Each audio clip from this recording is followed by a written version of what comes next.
Sí, uno encuentra que no los hacemos del todo bien en algunos casos, o sea, tenemos una tendencia a ensilar demasiado temprano y con materiales de mucho contenido de agua. O sea, acá tenemos un bajo contenido de materia seca.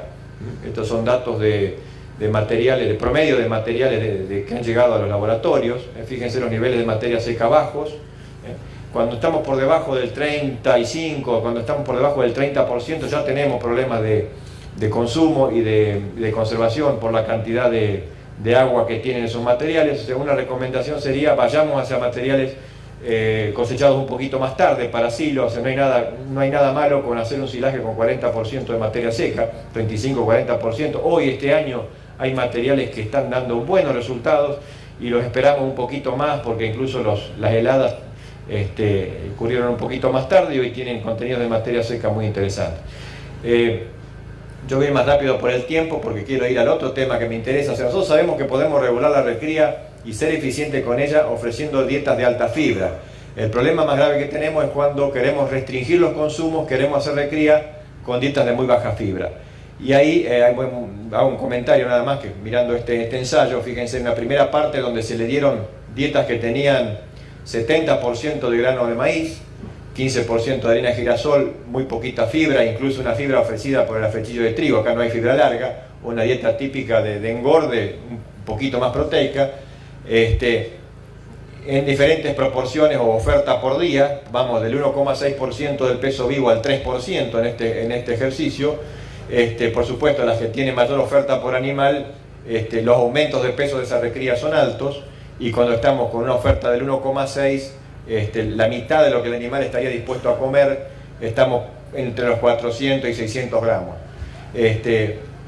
Pero entre medio, en ofertas del 2, 2,2, el 1,8% del peso vivo, estamos con aumentos interesantes en ese periodo, llamémoslo temprano, de recría, de 800 gramos, de 700 gramos, y que en este caso en particular, dado que estos animales salían luego al pastoreo, terminando una etapa de recría, se iban al pasto, al campo, la salida, la transición hacia esa etapa de pastoril no es tan traumática en los animales que consumieron una oferta controlada, o sea, con niveles bajos de consumo por día, parecido al 2% o el 2,2%. Aquellos que tenían un consumo casi ad libitum sufren una crisis mayor porque no tienen el rumen totalmente adaptado al grano, al almidón, y de ninguna manera pueden rápidamente adaptarse al pasto.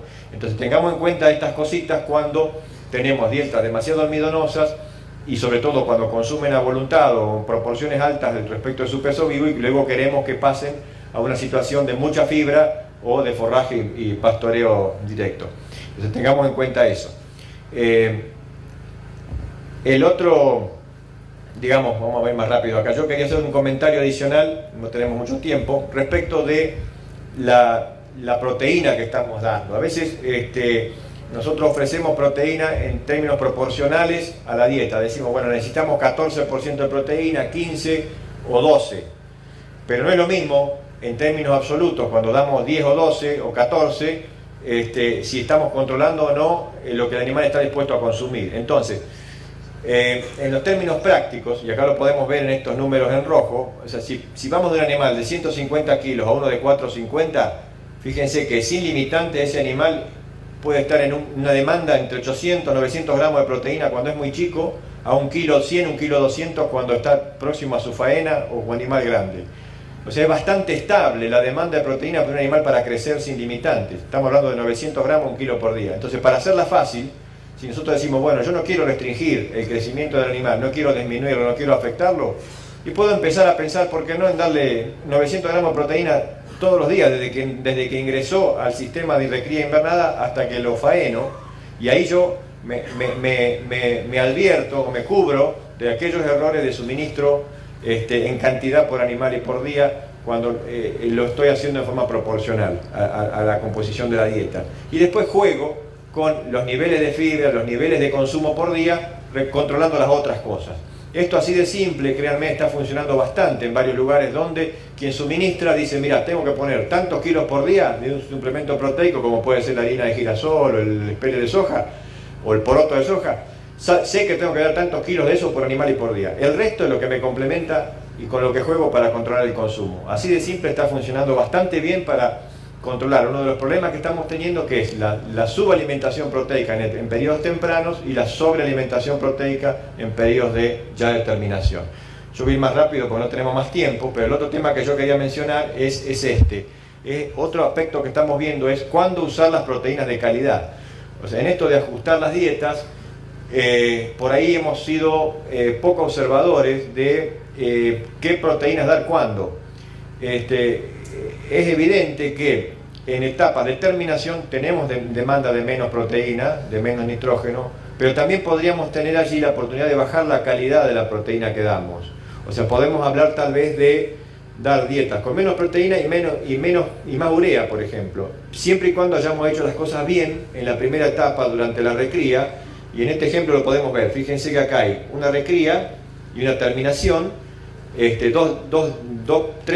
planteos, con dietas muy energéticas, 67% o 65% de grano, más del 70% en la terminación, y 3 fuentes proteicas. Aparece la harina de girasol, la harina de soja, 2, y combinadas en distintas proporciones. Siempre decimos que la harina de soja tiene más calidad que la harina de girasol. En este ensayo también está la urea, que yo no la incorporé aquí, pero digamos, ¿qué nos dice en definitiva la respuesta animal?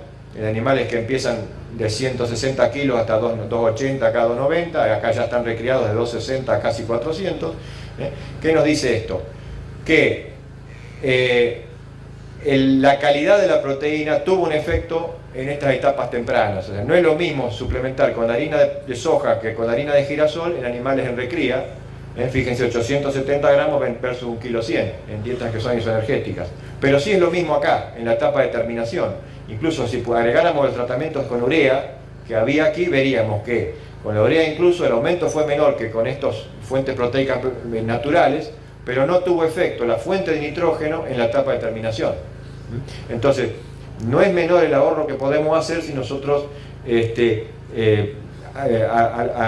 adjudicamos o asignamos la fuente proteica a las etapas como...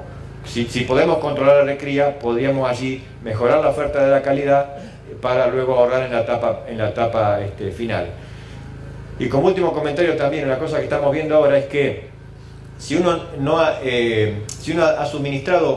administrado bien la proteína y los requerimientos proteicos del ternero en las etapas tempranas, eso lo estamos viendo en algunos ensayos recientes, podemos tener hasta dietas de terminación con 9% de proteína, 9,5%, y no encontrar que eso limite el crecimiento y el engorde de ese animal. Pero tenemos que haberlo desarrollado bien en la etapa temprana, no haber sido demasiado herejes, demasiado duros, demasiado descuidados en la calidad y en la cantidad de proteína que ese animal requiere en esa etapa de recría. Esto en otras épocas lo resolvían los problemas pastoriles, donde con 500 gramos, 600 gramos por día sobre pastura de alfalfa, pasturas como los verdeos, estábamos excedidos de proteína y para esa oferta energética estábamos más que bien y el animal desarrollaba bien. Hoy a veces somos un poquito duros, y sobre todo si sometemos a esos animales a un autoconsumo no controlado por proteína, o la proteína la queremos abaratar mucho en esa etapa temprana.